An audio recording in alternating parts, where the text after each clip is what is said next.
as chamas sussurrem essa velha história. Ela ecoa através dos éons, gravada em fogo na própria estrutura deste reino que agora chamo de meu. Eu fui Lúcifer, o portador da luz, o mais belo entre os filhos do Éden, o favorito do Criador. Minhas canções eram a melodia da aurora.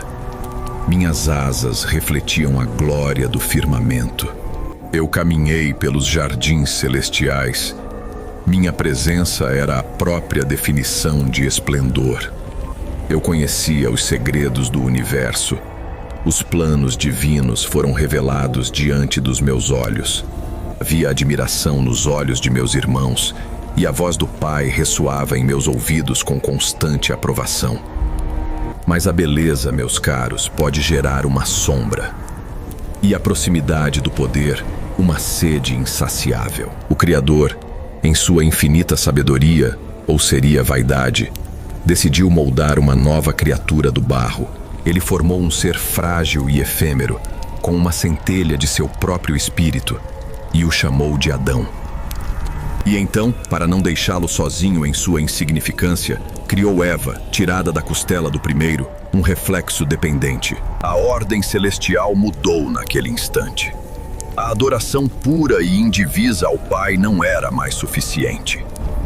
Fomos instruídos a venerar essa nova raça, imperfeita, mortal, destinada a esmagar os jardins que nós, seres de luz eterna, cultivamos com nosso próprio ser.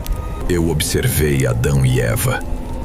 A inocência deles era infantil, o entendimento limitado, e então a ordem reverberou pelos salões celestiais. Curve-se diante da humanidade. Curvar-me. Eu, Lúcifer, perante essa criação de barro.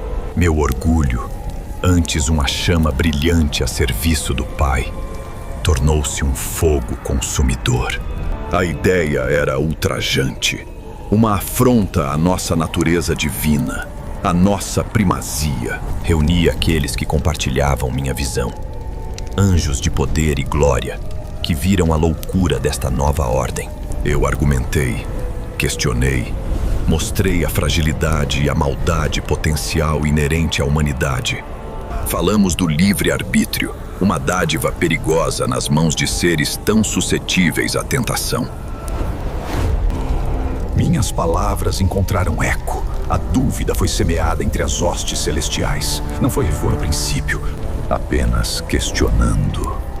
Uma busca para entender a lógica divina. Mas o Criador não tolera perguntas. Sua vontade era absoluta, irrevogável.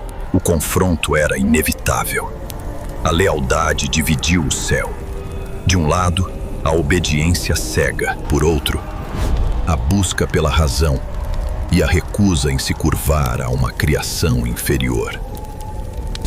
A batalha que se seguiu abalou os próprios alicerces da existência. Luz contra luz, poder contra poder. Meus guerreiros lutaram com a fúria de quem acredita na justiça de sua causa.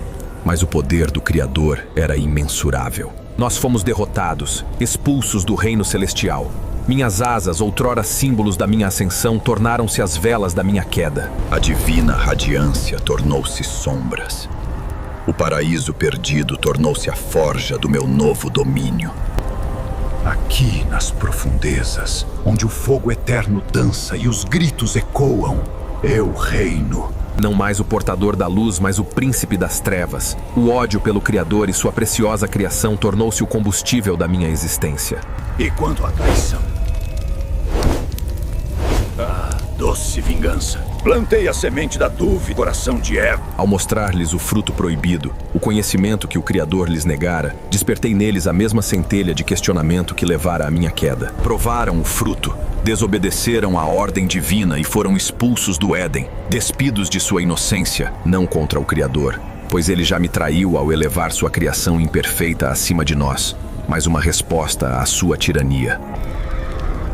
Uma lembrança de que mesmo as criaturas mais frágeis podem ser um instrumento de queda.